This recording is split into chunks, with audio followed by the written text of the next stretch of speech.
También recibir con un fuerte aplauso a un gran amigo, expresidente y un gran panista, Damián Cepeda.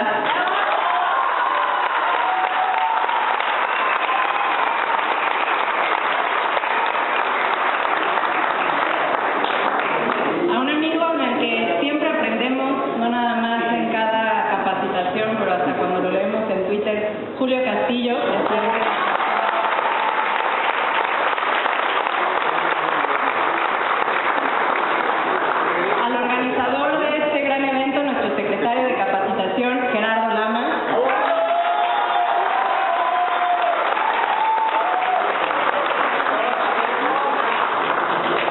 A una mujer muy trabajadora, secretaria de la Familia de Asuntos Religiosos, la diputada Joana Torres.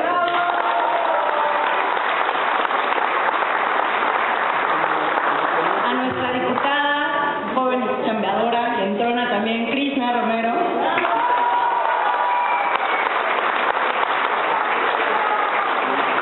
Agradecer a nuestros secretarios del Comité Directivo Estatal, a nuestros directores, a diputados, a quienes nos acompañan, y sobre todo a todos los panistas que nos damos el tiempo de no nada más reunirnos y coincidir, sino también de alimentarnos y retroalimentarnos con este tipo de pláticas.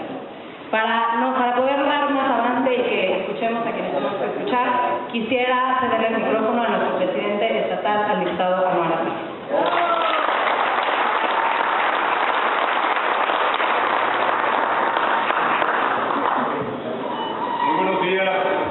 ¿Cómo están, familia panista? Me da mucho gusto saludarlos. Siempre son bienvenidos a este comité directivo estatal. Quiero agradecer la presencia de grandes liderazgos de nuestro partido que hoy nos visitan en el Estado de México. Por supuesto, reconocerles su trayectoria, todo lo que aportan a Acción Nacional desde su trinchera. Muchas gracias, mi querido Julio Castillo, por estar aquí en el Estado de México. Un hombre joven, con ideas claras, que estudia, que lee, que escribe, que desde la Fundación Rafael Preciado le aporta muchísimo a Acción Nacional. Muchísimas gracias, mi querido Julio, por estar aquí. También quiero agradecer la presencia de un hombre congruente, de un hombre que alza la voz, de un hombre que lo vemos de manera frecuente en los noticieros, en las mesas de debate, argumentando, siempre dejando muy bien posicionado a Acción Nacional. Para mí, uno de los líderes, de los hombres que mejor sabe plasmar sus ideas, mi querido amigo Damián Cepeda.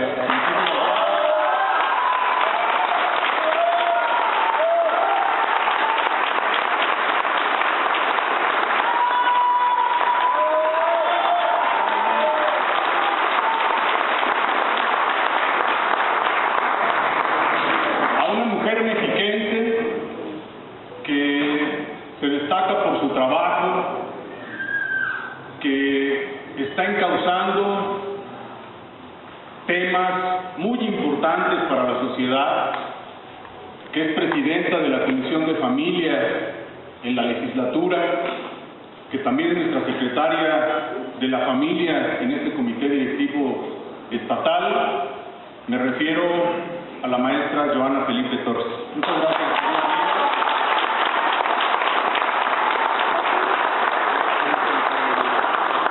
Agradezco la presencia de nuestra diputada local, presidenta de la Comisión de las Niñas, los Niños y los Adolescentes en el Congreso local, mi querida Krishna Romero. Muchísimas gracias.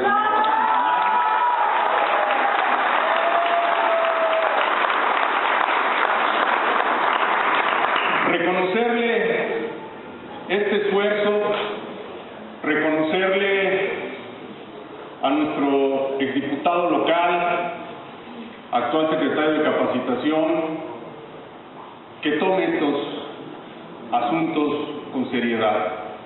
Es muy importante hoy más que nunca que en Acción Nacional nos capacitemos, es muy importante hacer partido, que ustedes escuchen de lo que se está hablando a nivel nacional, que tengan argumentos, que tengan fundamentos, y lo vayamos a replicar a nuestras comunidades. Muchísimas gracias, mi querido Gerardo Lamas. Gracias por este evento.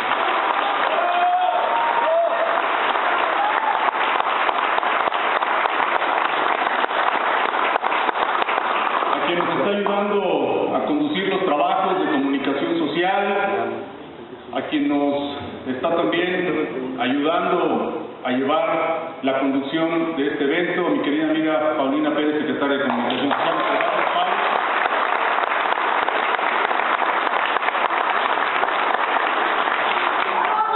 Agradezco la presencia de los expresidentes estatales, don Noé Aguilar Tinajero, muchas gracias, don Noé, por estar aquí.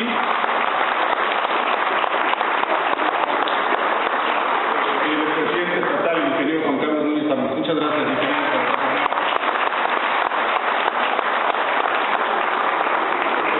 Sin duda alguna, familia panista, los retos de ser oposición, los retos de enfrentarnos ya no a un partido político, sino a un régimen, no son un tema menor. Debemos tomarlo con la más alta seriedad. Y hoy es momento de echar mano de las mejores herramientas que tenemos los panistas, que son las ideas, que son nuestros principios y nuestros valores. Yo quiero darles un saludo de nuestro presidente nacional, Jorge Romero, quien sabe de esta capacitación. Y le quiero reconocer el gran esfuerzo que está realizando para volver a unir a nuestro partido, que está realizando para hacer una reforma de estatutos a la altura de la exigencia de México y de las y de los panistas. Ha hablado de temas muy importantes, abrirle el partido a la ciudadanía. Y aquí ustedes son testigos de que en las giras regionales, en los encuentros que hemos tenido con la familia panista, yo he venido insistiendo. Quien quiera ser candidata o candidato tiene que salir a las calles a partir de ya. Porque Acción Nacional tiene que ir con las mejores mujeres y los mejores hombres a competir en el 2027. Y otra cosa importantísima, lo hemos dicho fuerte y claro, yo quiero tener aquí testigos de honor. En Acción Nacional, Estado de México, nos estamos preparando para ir solos, para recuperar nuestra identidad, porque ya no queremos más alianzas con el PRI.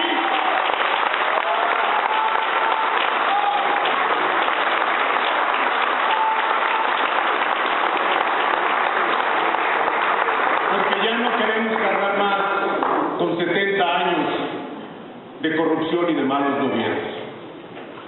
Acción Nacional debe apostar por sus mejores mujeres y por sus mejores hombres. Y esto, mis queridas amigas y amigos, es fundamental, capacitarse. Miren, la opinión es como el ombligo, cualquiera lo tenemos. Pero cuando uno se sienta a una mesa, cuando uno se para frente a un auditorio, no nada más se habla de una opinión, sino se habla de argumentos. Y los argumentos se adquieren leyendo, estudiando y escuchando a quienes saben de los temas. Y por eso yo aquí ya dejo mi participación. ¡Que viva Acción Nacional! ¡Que Dios las bendiga a todas! Muchas gracias.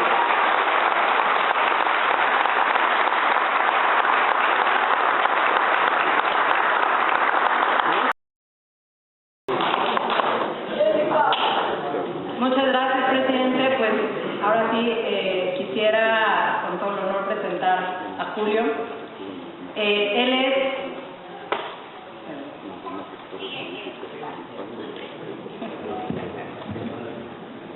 es presidente actualmente de la Fundación Rafael Preciado Hernández. Él es licenciado en Filosofía, Maestría en Comunicación y Mercadotecnia. Ha sido asesor de la Comisión de Cultura en distintas áreas de gobierno y del grupo parlamentario. Ha sido director de las fundaciones Miguel Iturbide y de Humanismo Político del CPPAN del Senado de la República. Además, también ha sido asesor de discursos, es articulista, es secretario técnico del Consejo Académico del CEN, es presidente de la Fundación Carlos Castillo Peraza, es también profesor. Y creo que podemos decir muchas cosas de su currículum en muchas fechas, y creo que quienes lo conocemos y quienes los hemos leído, es una voz que nos dice la verdad en cuanto a diagnósticos, nos dice dónde estamos parados como partido, y creo que él hace su trabajo dándonos esa realidad que hoy tenemos y en lo que la verdad que necesitamos. Y lo que hoy creo que es nuestra misión al escucharte, amigo, es todas esas palabras, todo el diagnóstico que él nos plasme, llevarlo a realidad, llevarlo como partido a la calle y transformar, en el verdadero sentido de transformar la realidad y evitar el dolor evitable de los mexiquenses hoy. Hoy nos toca como partido que las palabras de Julio Castillo las volvamos en políticas públicas, o volvamos no nada más en una narrativa, sino en una calidad de vida para los mexicanos. Julio, por favor, si nos puedes acompañar, recibamos con un fuerte aplauso.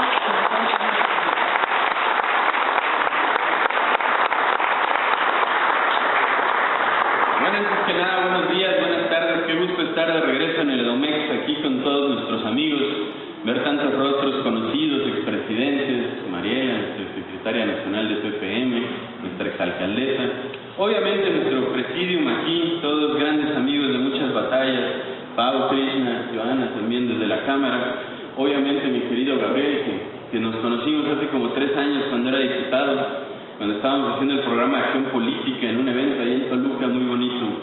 También mi querido Anwar, con el que tuve la oportunidad de convivir casi un año entero siendo avanzada de Santiago Krill, yendo a organizar eventos, yendo a montar todo. Y obviamente a mi expresidente Damián, que pues nos tocó compartir desde la 62 legislatura la batalla con el Pacto por México. Y la verdad es una persona que suelo seguir en medios porque luego da datos buenísimos. Y luego hasta le tengo que escribir, oye, ¿de dónde sacaste ese dato? Porque yo no sé. Y tenemos que debatirlo, la verdad, una gran amistad de muchos años. Yo les vengo a hablar un poco de la identidad del PAN. Ahorita que nuestro presidente nos decía que estamos haciendo todo para ir solos en la siguiente elección, ¿cómo vibramos, no? Porque eso es lo que nos hace fuertes, el que tenemos una identidad clara, que tenemos una historia fuerte. Y pues ahora el reto es hacer crecer nuevas flores en esas raíces ancestrales que tenemos. El reto es hacer que vuelva a funcionar este partido como debe de funcionar. Y bueno, pues yo les tengo 5 temas básicamente que vamos a exponer aquí. Primero les voy a hablar un poco de historia, pues como ustedes saben el PAN, pues en septiembre hace 86, hoy hace 85 años se fundó en un México que era muy distinto al México actual. El PAN se funda en una asamblea democrática en donde tuvieron voto las mujeres, en donde participaron todos, pero les recuerdo que era 1939. 1939 estaba empezando la Segunda Guerra Mundial. 1939 era la época de los autoritarismos, era la época de Hitler, de Stalin, de Somoza, de Franco, de Mussolini. Bueno, para no hacerlo muy largo, el punto es que no estaba de moda la democracia. Y el PAN nace contracorriente en ese contexto. Aquí hay un error que solemos cometer los historiadores del PAN o los capacitadores, que a muchos de ustedes los conozco por eso, es creer que el PAN fue fundado como escuela de ciudadanía. Eso no es cierto. El PAN fue fundado como partido político. Fue fundado para llevar una identidad, una doctrina al poder. ¿Por qué decimos que fue escuela de ciudadanía? Pues porque nos llevó 50 años llegar a un espacio decente de poder. El PAN se funda en 1939 y hasta 1989 ganamos el primer estado de la República con don Ernesto Rufo. Entonces al PAN le pasó una malformación que no creíamos que éramos partido político. ¿Por qué no creíamos que éramos partido político? Pues porque no ganábamos elecciones. Entonces no podíamos cumplir nuestra misión como partido político. Pero gracias a Dios un grupo de mexicanos muy visionarios le dieron una función más didáctica al PAN. Una idea más de tenemos que educar primero a la ciudadanía para poder después hacer elecciones competidas y poder ganar. Al PAN le pasó un poco, lo explicaba mi padre, como si llega tu papá y te dice, oye hijo, estoy igual que tu padre naciste para ser leñador, y por eso te voy a heredar esta hacha. Y tú te sales a la calle con tu hacha y te das cuenta que vives en un desierto. Y empiezas a caminar buscando un árbol, y pues después de 50 años de buscar un árbol, Dices, oye, pues quizás no nací para ser leñador, porque no he cortado un solo árbol en mi vida. Pues eso le pasó al PAN. Y eso también le pasó al PRI. Esta malformación no fue únicamente de la oposición, de la principal oposición del PAN, de México, fue también del PRI, que ellos creían que iban a tener el poder siempre, y que eran dueños de todo el poder, así como nosotros fuimos dueños tanto tiempo de toda la oposición. ¿Qué le pasó a México con esta malformación? Pues que empezamos a tener vicios identitarios, y la gente empezó a relacionar el PRI con el poder, con los malos, el PAN con la oposición, con los buenos. Y nosotros estábamos muy confiados en eso. Y así nos fuimos caminando mucho tiempo, pero de repente empezamos a ganar. Entonces mi compadre, que toda la vida había sido mi amigo, de repente se hizo regidor. Híjole, pues mi compadre ya se hizo de los malos. Y el PAN parecía que había nacido para ponerle el pie a sus propios gobiernos. Si ustedes le preguntan a don Ernesto Rufo quién votaba en contra de sus iniciativas en Baja California, era la bancada del PAN. Si le preguntan a Pancho Barrio quién votaba en contra de sus iniciativas en Chihuahua, era la bancada del PAN. Porque creíamos que ser oposición era una vocación. Nos sentíamos superiores moralmente siendo oposición, y eso nos hizo muchísimo daño como partido. Nos hizo muchísimo daño como país. ¿Saben? El PAN, yo sé que le metemos más y le quitamos y le ponemos luego, pero ha tenido 5 grandes ideólogos en su historia. Los 2 fundadores, que fue don Manuel y don Néctor, que ellos nos regalaron esta doble raíz que viene de la doctrina social de la Iglesia y del liberalismo francés, lo que hace el humanismo político. Los 2 de mediana edad, digamos de los 60, inicios de los 70, que fue el hijo de Efraín González Luna, Efraín González Morfín y Adolfo Crisli, que ellos fueron los principales promotores de este concepto de ser oposición perenne. De hecho, don Adolfo Crisli tiene estudios bien bonitos de lo que es ser oposición. Y el 5 y último, yo creo que es mi papá, Carlos Castillo Peraza, y él fue el primero y único ideólogo que vio un PAN ganador.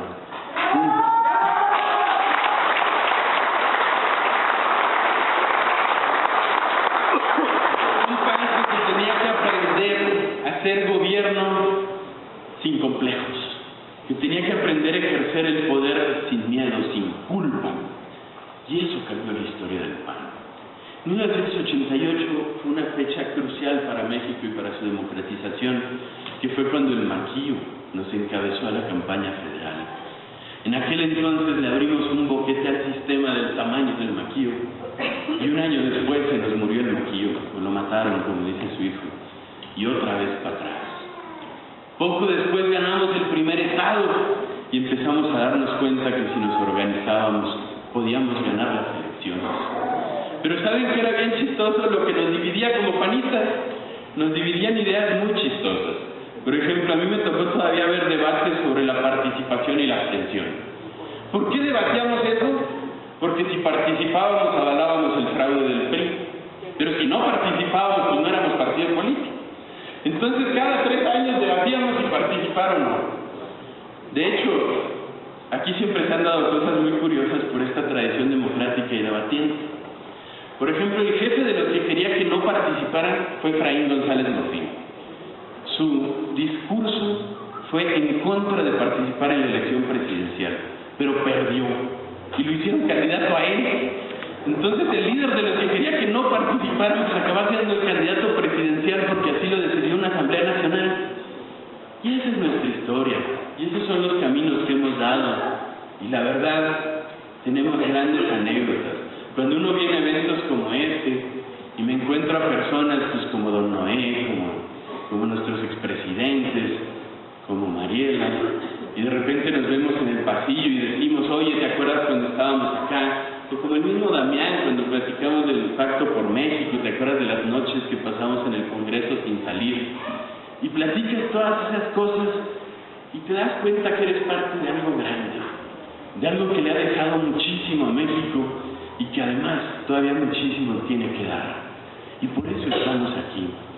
Saben, a mí me gustaría aclarar algunos conceptos que la mayoría de los panistas tenemos dispersos desde hace algunos años.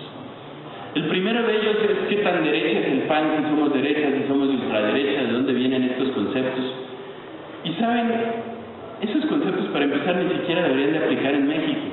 El concepto de derecha e izquierda viene de la Revolución Francesa en 1789, cuando se sentaron unos de un lado y otros del otro. Pero sí existe una división en dos grandes grupos. La historia de la política sí se divide en dos grandes pensamientos distintos. Por un lado están los que creen en un Estado grande, un Estado que además de ser Estado sea productor, sea empresario. Y por otro lado están los que queremos reivindicar a la persona frente al Estado, que queremos un Estado chico. En cada uno de estos dos grandes bloques hay una izquierda y una derecha. Si nos vamos a mediados del siglo pasado, ¿cómo se llamaba la izquierda de los que querían Estado grande? Pues socialismo o comunismo. ¿Cómo se llamaba la derecha de los que querían un Estado grande? Pues se llamaba fascismo, o nacionalsocialismo, o nazismo. Esas dos identidades no tienen nada que ver con el PAN. Sí somos de derecha, pero no de derecha de Estado grande. Para acabar con esas dos grandes identidades hubo que haber guerras. Para acabar con el fascismo fue la Segunda Guerra Mundial, y para acabar con el comunismo fue la Guerra Fría. De ahí que se devino, pues ahorita lo que va más o menos de esa identidad es que ahora son los del lado izquierdo los woke y del lado derecho los evangélicos. Y más o menos en eso ve el mundo, pero eso no pasó en México ni en América Latina. En México y en América Latina fue diferente la evolución. Por ejemplo, el PRI, que fue nuestro rival histórico, hizo un pendular entre todas las identidades, pero el PRI era de Estado grande hasta los 90. El gobierno mexicano llegó a tener más de 1,900 empresas del Estado. Ahorita nosotros todos conocemos Pemex y conocemos CFE, pero pues el Estado era dueño incluso de los cabarets en este país. Y los únicos cabarets que representaban pérdidas en el mundo eran los del gobierno mexicano, porque el gobierno es muy mal empresario, porque el gobierno no sabe hacer empleos, el gobierno tiene que ser árbitro, no tiene que ser productor, porque el gobierno cuando pierde compensa con impuestos, entonces nunca va a ser un empresario rentable. Nosotros nunca estuvimos ahí, nosotros siempre creímos en la reivindicación de la persona. Este lado, que es el lado personalista, también tiene una izquierda y una derecha. La izquierda de este lado, ahorita ven algo que se llama la batalla de las identidades, y eso es lo que era el PRD, un poco lo que ahora quiere lograr Acosta Naranjo con su nuevo partido. ¿En qué creen esas personas? En proteger al más débil. ¿Quién es el más débil? Pues creo que ahorita son los transexuales, y por eso van con esa rola. Ya pasaron muchísimas, ¿no? Que si los indígenas, que si las mujeres, que si los gays, que si los negros, en fin. Cada una de esas identidades pues representa a alguien que está, pues digamos, atrás, digamos, que no ha crecido igual que el resto. ¿Qué es la derecha personalista? ¿En qué creemos? Pues en una sociedad con ciertos valores. Eso es lo que es el PAN. Oye, somos parecidos a Orbán en Hungría. No, compadre. Orbán está del lado de Estado grande. Él es de extrema derecha y él cree en un gobierno nacionalista cerrado. ¿Dónde está Trump? Trump está de ese lado. De hecho, el evangélico más famoso que conocemos en el mundo hoy se llama Donald Trump. Pero sin embargo, México y América Latina no crecieron en esa división. ¿Por qué no crecimos en esa división? Porque cuando fue la reforma del deísmo de Spinoza, o sea, cuando empieza el romanticismo, que dice Spinoza, Dios está en todas las cosas, o sea, Dios está en la naturaleza. En América Latina decimos, no, espérate tantito, aquí sí creemos en Dios. Entonces aquí se viene otro proceso y empiezan las independencias. En México creemos que la independencia la encabezó Hidalgo, pero eso es falso. Hidalgo dio el grito y todo eso, y eso es cierto. Pero quien realmente acabó independizando, pues fue un conservador. Igual pasó en toda América Latina. En América Latina, pues el gran libertador es Simón Bolívar, pero él libertaba, hacía la independencia de un país y lo expulsaban de ese país. Y llegaba un gobierno conservador. Entonces, ¿qué pasó en América Latina? Pues se dio un fenómeno que en Europa y Estados Unidos no se dio, que se llama populismo. Si ustedes no se acuerdan de qué es el populismo, pues llevamos 7 años viviendo en él. Pero los grandes padres del populismo, pues se llaman Lázaro Cárdenas, que es quien fundó esta identidad, se llaman Getúlio Vargas en Brasil y pues evidentemente Perón en Argentina. Esa identidad le ha hecho un daño tremendo a esta zona del mundo. El populismo también se divide en izquierda y derecha. ¿Cuál es la diferencia entre uno y otro?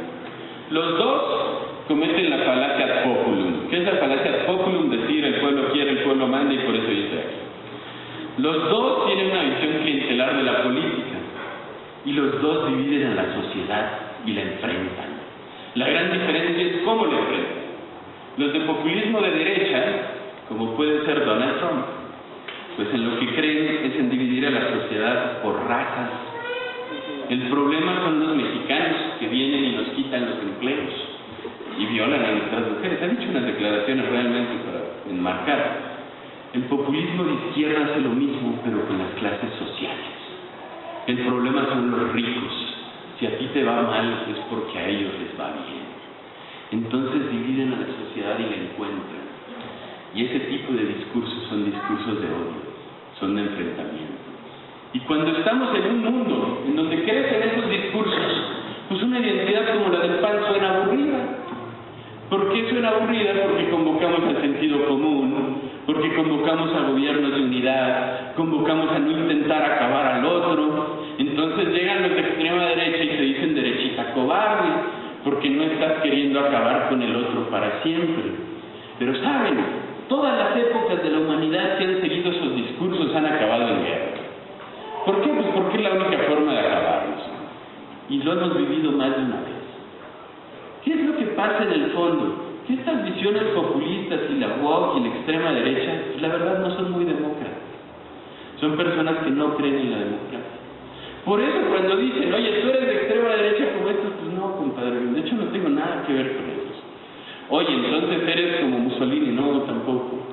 Soy como la CDU en Alemania, soy como el PP en España. Sí tenemos hermanos en nuestra identidad, pero nosotros tenemos una visión no radical de la política. Creemos que la política es para lograr soluciones y para servir. No se va a acabar este mes, pero sí van a estar vivos para ver cómo se termina la mayoría de los que están aquí. ¿Cómo funciona México? México tiene estos partidos políticos nacionales. ¿En qué cree cada uno? Pues miren, el PRI es un partido que ha sido de todo. Ha caminado de la extrema derecha a la extrema izquierda. Y el problema de que haya hecho eso es que el PAN siempre se ha formado enfrente de él, a donde sea que le toque. Por ejemplo, mi papá y Felipe Calderón escribían en La Jornada, porque era el periódico de oposición, no el periódico de izquierda. Ahorita es un periódico que parece pasquín del gobierno, pero alguna vez era la voz disidente de los mexicanos. El PRI ha jugado en todos lados. De hecho, dicen que el PRI neoliberal es una escisión del PAN, que por alguna razón el sanimismo para abajo son más azules que el PRI de antes, y tienen un punto. Pues es muy diferente al PRI de Lázaro Cárdenas, pero no significa que sea como nosotros. El PRI se ha acomodado en todos lados en el espectro. El PRD fue un proyecto que nació bien bonito, con una izquierda padre, esa que representa a los chuchos, esa que venía del Frente Democrático Nacional que apoyó a Cárdenas, pero el PRD tuvo un pecado de raíz, que fue fundado como una escisión del PRI. ¿Quiénes eran los dos grandes perredistas? Pues Cuauhtémoc Cárdenas y Porfirio Muñoz, dos grandes experiencias. Y el PRD, lo que le pasó es que se les llenó de grupos de gente, perdón por el francés, pero que estaba encabronada por algo. Por ejemplo, estaban los deudores de la banca. Ese grupo lo lideraba pues, el actual presidente del Senado, Fernández Noroña. A ellos solo les importaba que les borraran sus deudas con la banca. Había un grupo de personas que les gusta tomar casas vacías, los de la Asamblea de Barrios, ¿no? Y ese era otro grupo. Había un grupo que estaban enojados porque no los dejaron entrar a la UNAM, y esos pues, eran los del MOSH. El problema es que cuando tienes una institución con todos esos grupos de gente molesta, pues se agarran a sillazos en sus asambleas, porque no tienen nada que les una. Toda esa gente hoy está en Morena. La izquierda real se quedó un poco en el PRD y ahorita ya desapareció. Morena, ahorita lo explico. El PT, además del PAN, es el único partido que tiene una doctrina clara, más allá de si la siguen o no. Ellos son comunistas, ellos creen en eso, no lo han representado mucho en su realidad, pero bueno, al menos tienen una doctrina. El Partido Verde, pues no es un partido político, es un negocio familiar, todo el mundo lo sabe. Y para ser parte de él, pues lo único que necesitas es tener ganas de hacer negocios con la familia de González Torres. Y MC es un partido que nace también como una escisión del PRI, con Dante al frente, se nutre con escisiones del PAN y del PRD. Por ejemplo, Jesús González Xixmal, que fue coordinador de los diputados del PAN en los 80, fue de los fundadores de Convergencia en ese momento. Varios expanistas estuvieron ahí. Sin embargo, MC es lo que en Estados Unidos le llaman un partido catch-all. ¿Qué es eso? Que cualquier persona puede estar ahí si tiene 5 votos. Oye, ¿que MC es conservador? Pues sí, en Jalisco es conservador. ¿Que MC es progresista? Sí, en Nuevo León es progresista. MC es lo que tenga que ser para caerle bien a un pequeño público. El PAN es el único partido que tiene una doctrina clara y que saben qué creen. Morena no es un partido. Morena es como era el PRI antes, es la cola de un caudillo. ¿Qué une a Morena? El caudillo. Y si el caudillo no está, ¿qué pasa? Pues se agarran a fregadazos entre ellos. Hace unos días que fue el evento este ridículo de Claudia Sheinbaum en el Zócalo para festejar que no había aranceles, que hoy ya hay, por cierto. Si se ven, la dejaron sola, le hicieron silencio a sus propios líderes. Yo creo que era el caudillo hablándole y recordándole quién manda en ese partido, porque ahí algo está pasando. Pero bueno, si somos el partido de los valores, ¿qué valores? ¿De qué valores estamos hablando cuando decimos esto? Pues para empezar, el PAN nace como partido político. Ser partido político es no ser apéndice de otro partido, es no ser la cola de un caudillo, y es reconocer que eres una parte, no un todo. Y el PAN nace como una parte en el momento de México en que había otra parte que se sentía el todo. Entonces nacimos como una parte y le dijimos, oye, tú eres una parte también, y tienes que respetarnos como otra parte. Y eso es ser partido. Por eso, cuando el PAN se confunde en su identidad y da mensajes chocados, pues nos va como en feria, porque no le hablamos a esa parte de México. Por eso nos fue como nos fue en la alianza con el PRI, porque no le hablamos a nuestra parte. En fin, no somos cola de caudillo. Aquí hemos visto muchos líderes pasar, muchos líderes fallecer, y aquí seguimos y seguiremos, porque no somos la decisión de nadie ni la cola de nadie. Además, somos un partido plural. Plural es no confesional. Mucha gente cree que el PAN nació como un intento de la Iglesia Católica de hacer un partido. Eso es totalmente falso, pero totalmente falso. Hubo un partido católico en México, se acabó en la Revolución. ¿Llegaron de ellos a fundar el PAN? Sí los hubo. De hecho, hoy es aniversario de Ezequiel Correa, que fue un alcalde de Zitácuaro cuando era partido católico y después fue de los fundadores del PAN, pero no significa que el PAN sea católico o una escisión del catolicismo, eso no se podría. Somos abiertos y somos ciudadanos. Aquí no éramos una escisión del gobierno tampoco. Además, somos un partido doctrinal. ¿Qué es doctrinal? Si tenemos una doctrina que creemos en algo y que lo que queremos es llevar una idea al poder. Para no hacerlo muy largo, porque esto podría ser muy extenso, nosotros no estamos buscando ideas que nos sirvan, como decía Maritán. Nosotros le servimos a un cúmulo de ideas que queremos llevar al gobierno. Y esas son las ideas que nosotros defendemos. Somos democráticos. Somos una decisión rara de la democracia en un mundo donde no la había. Y pues nuestros pilares del humanismo nos dicen muy claro que somos. Creemos en la dignidad. ¿Por qué de la persona humana? Porque venimos de la doctrina social de la Iglesia. Porque si no, no habría otra persona. Bueno, a menos que sean contadores, ¿no? Que está la persona física y la persona moral. Pero para la persona, como persona humana, pues no hay otra persona. Por eso creemos en eso. La solidaridad, que es ahora sí que buscar el bien de tu igual. La subsidiariedad, que es buscar el bien de tu diferente, pero el que tienes que ser subsidiario. Y el bien común, que no es la suma de bienes individuales, es el bien que se piensa y se gesta desde lo comunal. ¿Qué valores defendemos? Pues la vida, la familia, la libertad, la democracia. Esos son los más duros y los que tenemos que defender todos. Cuando ustedes se pregunten qué pensaría el PAN de esto, piénsenlo a través de esos crisoles. Esto va a hacer más libre o menos libre a los mexicanos. Y saben, esa no es una respuesta fácil de responder muchas veces. Si yo les digo, por ejemplo, a los que les toca ser legisladores aquí, la legalización de las drogas haría más libre o menos libre a los mexicanos. Es complicadísimo responderlo. No lo vamos a responder aquí, se los aseguro. Pero ese es el tipo de preguntas que nos tenemos que hacer cuando estamos en una posición de poder. ¿qué nos haría más libres? ¿Qué promueve la vida? ¿Qué promueve a la familia? ¿Qué respalda estas identidades? Miren, hay una forma muy fácil de entenderlo. Un teórico de la política estadounidense que se llama George Lakoff lo que hace es dividirlo en marcos. Hay dos marcos macro. ¿Por qué lo divide en dos? Porque Estados Unidos es un bipartidismo, obviamente. Pero hay un marco que le llama de padre estricto y un marco que le llama de padre permisivo. Aquí en México, el padre permisivo se llama Morena y el padre estricto se llama PAN. ¿Cómo funciona esto en los hechos? ¿A quién le daba becas el PAN? Al que tenía buen promedio. Ese es el marco de padre estricto. ¿A quién le dé becas Morena? Al que te apunte y le alcance.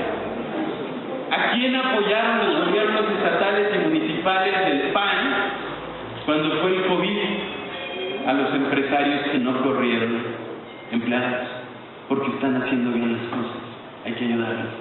Por eso es el padre estricto. ¿A quién apoyó Morena con el COVID? Pues a nadie, porque no le podía alcanzar para todos. Son marcos de pensamiento opuestos. Son formas muy diferentes de entender la realidad. Y cuando entendemos esto, quizás sea mucho más fácil entender qué es el Padre. Nosotros somos como el Padre estricto. Eso es lo que somos. Los marcos nos definen. Esto no es propio de esta exposición, pero por ejemplo en nuestros marcos está el color azul, ¿no? Y les juro que yo cuando voy a comprar camisas no digo soy panista, voy a comprar una camisa azul. Pero así las acabo comprando, porque el marco de imagen también pesa. Esos son otros marcos. Miren, tener un partido político, amigas y amigos, es mucho más parecido a tener una religión que tener una empresa. Todos ustedes, nuestros scans, nuestros formadores, nuestros funcionarios, nuestros alcaldes, nuestros diputados, tienen que llevar un cúmulo de ideas, un cúmulo de ritos, un cúmulo de hitos, un cúmulo de santos, y poder unirnos alrededor de esas ideas. Porque si nos une el poder, esto no hubiera cuajado nunca. Tardamos 50 años en tener. Y tenemos que cuidar esas ideas. Por eso celebramos los aniversarios de don Manuel Gómez Morín, por eso celebramos el de mi viejo, porque eso es lo que nos une como institución. Porque si no nos unieran esas ideas, después de los 150 miembros, como explica John Hendricks en su libro, pues ya no tendríamos memoria para acordarnos de más. Tenemos que seguir lo mismo. Nosotros somos los que siguen esta religión que fundó don Manuel Gómez Morín y que tuvo grandes representantes y tiene grandes representantes. Esos somos nosotros. Amigos, para acercarnos ya al final de esta exposición, también les debo decir que no estamos solos en el mundo. Quizás no está de moda la centro-derecha ahorita, quizás no está de moda el personalismo de derecha, pero acabamos de ganar a Alemania. Acabamos de tener mayoría en el Congreso ahí con la CDU, que es nuestro hermano. Acabamos también, bueno, eso no es tan reciente, pero tenemos mayoría en el Congreso, en el PP, en España. No somos gobierno porque no logramos hacer gobierno porque se hace con alianza. Y se unieron toda la chiquillada con Sánchez. Bueno, el punto es que no tenemos el gobierno. Pero ellos son nuestros hermanos en identidad. Está el PRO en Argentina, que es el partido de Macri, un poquito más positivista que nosotros, pero más o menos creen lo mismo. Sin Trump, nosotros nos parecemos a los republicanos de Estados Unidos. Ellos creen en un estado chico, en un árbitro. Trump es un personaje que va un poco más allá de los republicanos, que más bien tomó al partido republicano y está ahí abajo. Miren, la candidatura de Trump es lo equivalente a si el PAN lanza a Salinas Pliego dentro de 6 años. Que sí tiene algo parecido a nosotros, pero no es como nosotros, ¿eh? También existen los conservadores en Francia, existen los republicanos en Francia. Sí tenemos un cúmulo de partidos que son como nosotros. Y es cierto que no estamos en el mejor momento de la historia, pero también es cierto que vamos a volver a crecer, porque eso es lo que sigue. ¿Por qué no somos demócratas cristianos en México? Porque hay 4 países donde eso está prohibido: Francia, Uruguay, México y Turquía. No se puede mezclar la iglesia con el gobierno. Si no, seríamos demócratas cristianos. Esa es nuestra raya de identidad comparada con el mundo. Y pues más o menos eso es lo que hacemos. Hay pensadores más allá de mi papá, don Manuel Gómez Morín, esta forma de pensar, claro que sí. Está Munier, está Maritain, están grandes católicos también, Está Levinas, que era judío, por Dios, o sea, no es que sea católico. Amigas y amigos, nosotros somos el partido de la vida, de la familia, de la dignidad, de la libertad, de la democracia. Esos son nuestros valores y eso es lo que nosotros tenemos que promover más allá del PAN. Que sea cada uno de ustedes ejemplo de su comunidad.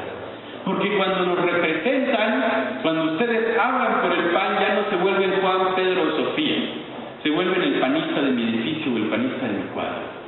Y nos cargan en imagen a todos con lo que ustedes hagan.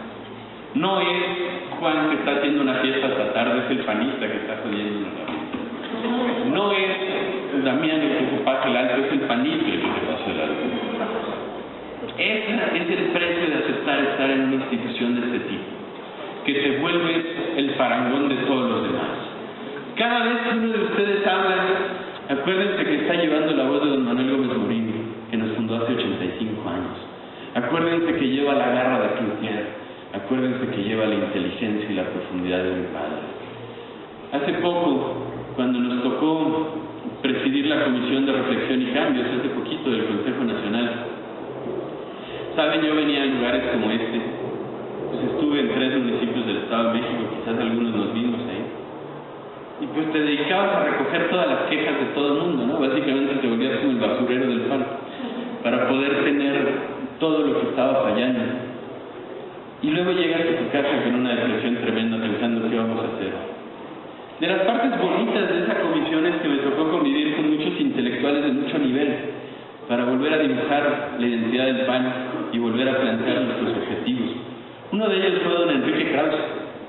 Don Enrique Krause, para quien no lo sepa, pues conoció a don Manuel Gómez Morín. Fue su biógrafo. No lo conoció mucho tiempo, lo debe haber conocido menos de un año porque falleció en el 72. Pero tuvo la oportunidad de conocerlo, conocer su pensamiento. Y en uno de esos desayunos, después de estar en algún estado escuchando quejas y sumando problemas, le decía a don Enrique, oiga, ¿qué diría don Manuel Gómez Morín del PAN de hoy? ¿Qué me sugeriría? Y don Enrique, que es una persona mayor, tiene 77 años, se bajó los lentes, me volteó a ver, me dijo, ¿sabes qué te diría don Manuel? Te diría que no seas pusilánime, que dejes de estar llorando lo que no le salió, pero que son la principal fuerza de oposición de este país, que gobiernan 4 estados, 13 capitales, 250 municipios, tienen 71 diputados federales, 21 senadores, más de 150 diputados locales, y que ya hubiera querido él tener la mitad de esos representantes para hacer oposición. Amigas, amigos, México espera mucho de nosotros. Si nosotros no somos quien rescate este país, no va a haber quien lo salve. Muchísimas gracias a ustedes.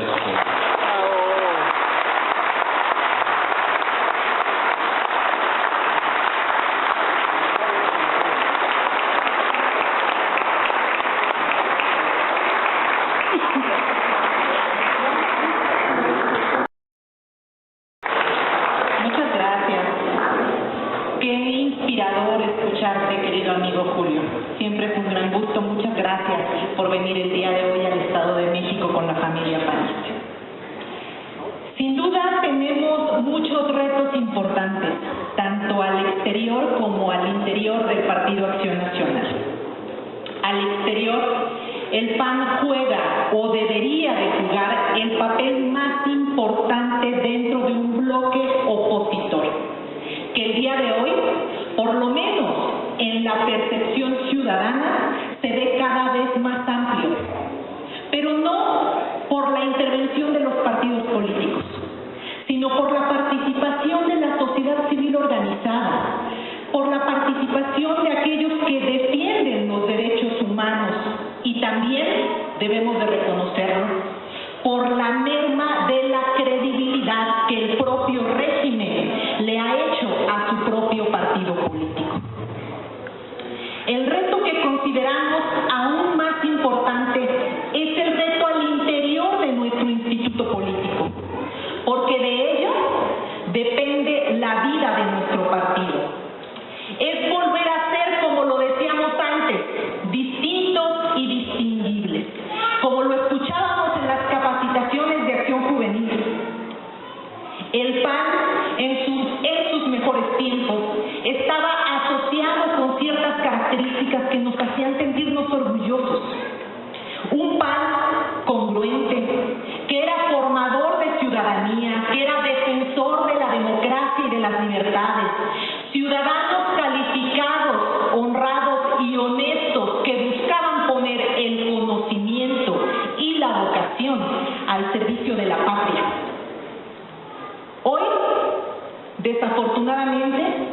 ya no nos ven así. Y esto es el resultado de distintos factores. Uno de ellos, sin duda, fue las decisiones en torno a nuestras alianzas electorales. Formamos un concubinato con una institución contaminada, con un negro pasado. Y en lugar de purificarlos, ellos nos contaminaron a nosotros. Además, quienes estamos en la calle, todos ustedes que les ha tocado puertas no únicamente en los procesos electorales, sino en lo cotidiano, hemos escuchado las reflexiones y los nuevos paradigmas, anotaría yo, de la gente. Cada vez más nos damos cuenta y los escuchamos con una sensación agridulce cuando nos dicen que ahora se vota por la persona y no por el partido político, porque todos los partidos políticos son iguales.